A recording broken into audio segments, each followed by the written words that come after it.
सुंदर वन के बीचों बीच सुबह की सुनहरी धूप पेड़ों की पत्तियों पर मोतियों की तरह चमक रही थी। दूर दूर तक पक्षियों की मीठी चहचहाहट गूंज रही थी। लेकिन उसी समय एक सूखे बरगद की सबसे ऊंची डाल पर बैठा कालू कौवा जलन भरी नजरों से एक चमचमाते घर को देख रहा था। वो कोई साधारण घोंसला नहीं था। पूरा घर हीरे की तरह चमकता था और उसकी दीवारों से रंग बिरंगी रोशनी निकलती रहती थी। उस घर के चारों ओर खुशहाली और शांति का माहौल था। कालू कौवा गुस्से से बोला, एक छोटी सी चिड़िया और इतना शानदार घर। अगर ये घर मेरा होता तो पूरे सुंदरवन में मेरा ही राज चलता। उसकी आंखों में लालच साफ दिखाई दे रहा था। उसी समय हीरे के घर का दरवाजा खुला। रानो चिड़िया मुस्कुराते हुए बाहर आई। उसके पीछे उसके पति मुन्नू और दोनों बच्चे मिट्टी और लाडो भी बाहर आ गए। रानो ने प्यार से कहा, आओ बच्चों, पहले ताजे फल खा लो। भगवान ने हमें जो कुछ दिया है उसके लिए हमेशा आभारी रहना चाहिए। मिट्टी ने मुस्कुराकर पूछा, माँ, क्या आज फिर किसी जरूरतमंद की मदद करने चलेंगी? रानो ने उसके सिर पर प्यार से हाथ फेरते हुए कहा, हाँ बेटा, जब तक हमारे पास इस जादुई घर का आशीर्वाद है तब तक हमें दूसरों के दुख दूर करने चाहिए। लाडो उत्सुक होकर बोली, माँ, आपने कई बार कहा है कि ये घर आपको आपकी अच्छाई की वजह से मिला था। हमें वो कहानी फिर से सुनाइए ना। मुन्नू भी मुस्कुराने लगा। रानो ने बच्चों को अपने पास बैठाया और बोली, बहुत साल पहले जब मेरे पास रहने के लिए एक छोटा सा घोंसला भी नहीं था, तब एक रात भयंकर बारिश हो रही थी। एक बूढ़े बाबा ठंड और भूख से कांप रहे थे। पूरी जंगल में किसी ने भी उनकी मदद नहीं की। मैंने अपने हिस्से का खाना उन्हें खिला दिया और अपने पंखों से उन्हें पूरी रात गर्म रखा। सुबह जाते समय वे मुस्कुराए और बोले, तुम्हारा दिल हीरे से भी ज्यादा कीमती है। इतना कहते ही उन्होंने मुझे ये जादुई हीरे का घर दे दिया। मिठी और लाडो की आंखें खुशी से चमक उठीं। और माँ, लाडो बोली, क्या सच में इस घर से जादुई मोती निकलते हैं? रानो मुस्कुराकर बोली, हाँ, लेकिन याद रखना, इन मोतियों का उपयोग केवल दूसरों की भलाई के लिए किया जा सकता है। अगर कोई लालच करेगा तो इस घर की सारी शक्तियां उससे हमेशा के लिए दूर हो जाएंगी। दूर बैठा कालू कौवा ये सारी बातें सुन रहा था। उसने मन ही मन कहा, तो यही राज है। अगर मैं किसी तरह ये घर छीन लूं तो सारी जादुई शक्तियां मेरी हो जाएंगी। उसी समय वो उड़कर जंगल के दूसरे पक्षियों के पास पहुंचा। सुनो सब लोग, कालू ऊंची आवाज में बोला, रानो के पास इतनी बड़ी जादुई ताकत है। अगर उसने एक दिन पूरे जंगल पर राज करने का फैसला कर लिया तो? एक बूढ़े तोते ने गुस्से से कहा, झूठ मत बोलो कालू, पिछले महीने मेरी बीमार पत्नी की जान रानो ने ही बचाई थी। एक मैना बोली, रानो ने कभी किसी का बुरा नहीं किया, हम तुम्हारी बातों में नहीं आएंगे। सभी पक्षियों ने कालू को डांट कर भगा दिया। कालू की आंखों में अब गुस्से की आग भड़क उठी। ठीक है, अगर पूरा जंगल मेरा साथ नहीं देगा तो मैं किसी ऐसे साथी को ढूंढूंगा जिससे पूरा सुंदरवन कांपता है। ये कहकर वो तेजी से उड़ता हुआ जंगल के सबसे अंधेरे और डरावने हिस्से की ओर निकल पड़ा। रात धीरे धीरे सुंदरवन पर उतर चुकी थी। घने पेड़ों के बीच फैला अंधेरा इतना गहरा था कि चांदनी भी जमीन तक पहुंचने से डर रही थी। जंगल के सबसे सुनसान हिस्से में एक पुरानी गुफा थी, जहां वर्षों से कालिया नाग का राज चलता था। कोई भी पक्षी या जानवर उस गुफा के पास जाने की हिम्मत नहीं करता था। उसी गुफा के बाहर आकर कालू कौवा जोर से बोला, हे महान कालिया नाग, बाहर आइए। मैं आपके लिए ऐसी खबर लाया हूं जो आपकी किस्मत बदल देगी। कुछ ही पल बाद गुफा के भीतर से फुफकार की डरावनी आवाज गूंजी। कौन है जिसने मेरी नींद तोड़ी? धीरे धीरे कालिया नाग बाहर निकला। उसकी लाल आंखें अंधेरे में अंगारों की तरह चमक रही थीं। कालू ने सिर झुकाकर कहा, महाराज, पूरे सुंदरवन में एक जादुई हीरे का घर है। उस घर की मालकिन रानो चिड़िया है। वहां से ऐसे चमत्कारी मोती निकलते हैं जो किसी का भी दुख दूर कर सकते हैं। कालिया नाग की आंखें चमक उठी। मैंने उस घर की कहानी सुनी है, लेकिन कहते हैं उसकी रक्षा कोई अदृश्य शक्ति करती है। कालू मुस्कुराया। हर शक्ति की एक कमजोरी होती है। अगर रानू का परिवार टूट जाए तो वो घर भी उसका साथ छोड़ देगा। क्या करना होगा? कालिया नाग ने पूछा। कालू धीरे से बोला, रानू का सबसे बड़ा सहारा उसका पति मोनू है। अगर मोनू नहीं रहेगा तो रानू टूट जाएगी, फिर वो खुद ही वो घर छोड़ देगी और जादुई घर हमारा हो जाएगा।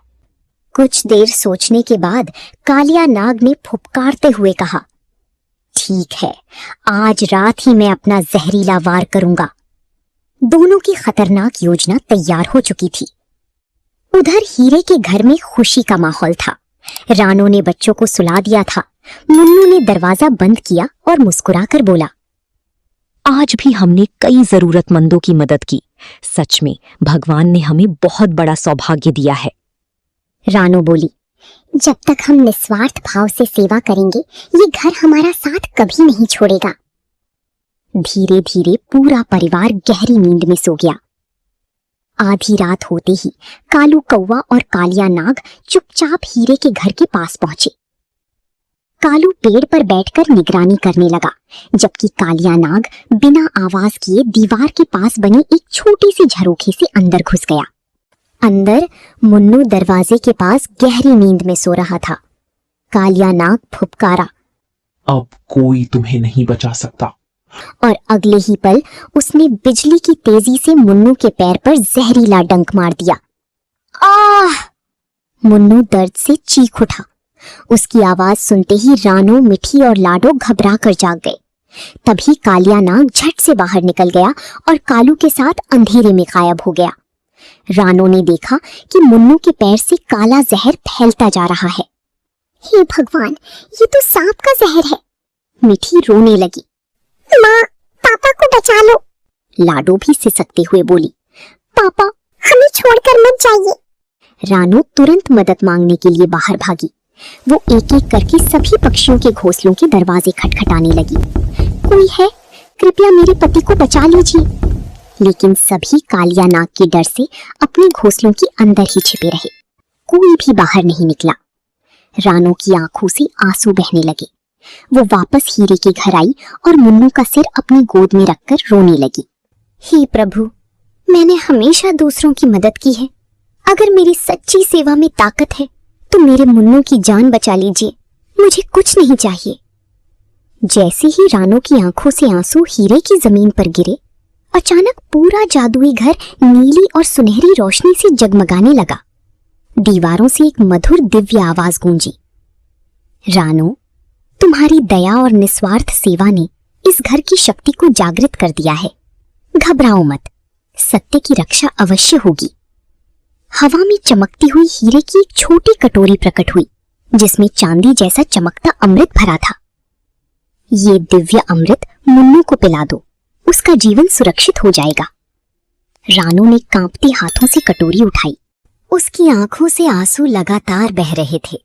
उसने प्यार से मुन्नू का सिर अपनी गोद में रखा और बोली, स्वामी, कृपया आंखें खोलिए, ये दिव्य अमृत पी लीजिए। जैसे ही अमृत की कुछ बूंदें मुन्नू के मुंह में गईं, पूरे हीरे के घर में तेज प्रकाश फैल गया।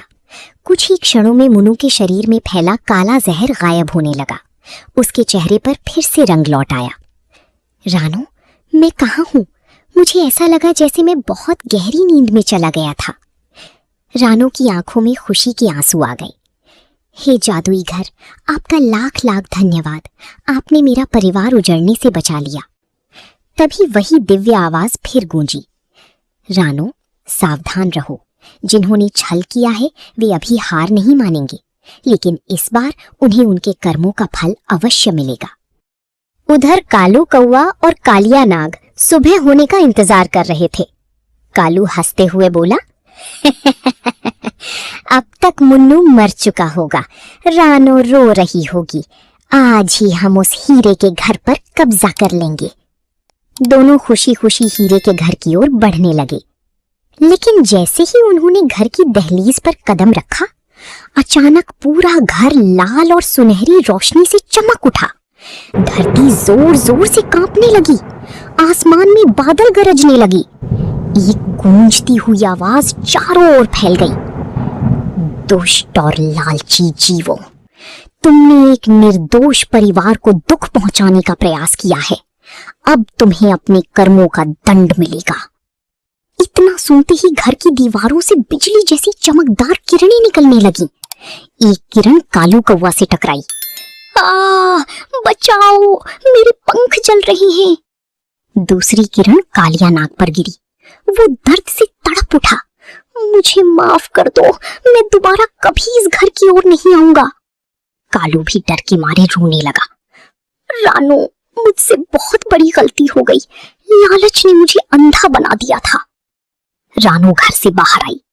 उसने शांत स्वर में कहा, कालू, मैंने कभी तुम्हारा बुरा नहीं चाहा।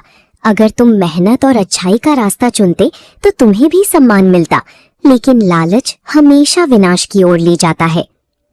उसी समय एक तेज प्रकाश का गोला उठा और कालू कौवा तथा कालिया नाग को हवा में उछालकर बहुत दूर जंगल के बाहर फेंक दिया। दोनों डर के मारे बिना पीछे देखे हमेशा के लिए सुंदरवन छोड़कर भाग गए। और अब जंगल में सारे पंछियां खूब आराम से मिलजुल के बिना किसी डर से रहने लगे और ऐसे बुराई की हार हुई। प्यारे दोस्तों, ऐसे ही और मजेदार वीडियो देखने के लिए हमें लाइक और सब्सक्राइब करना ना भूलें।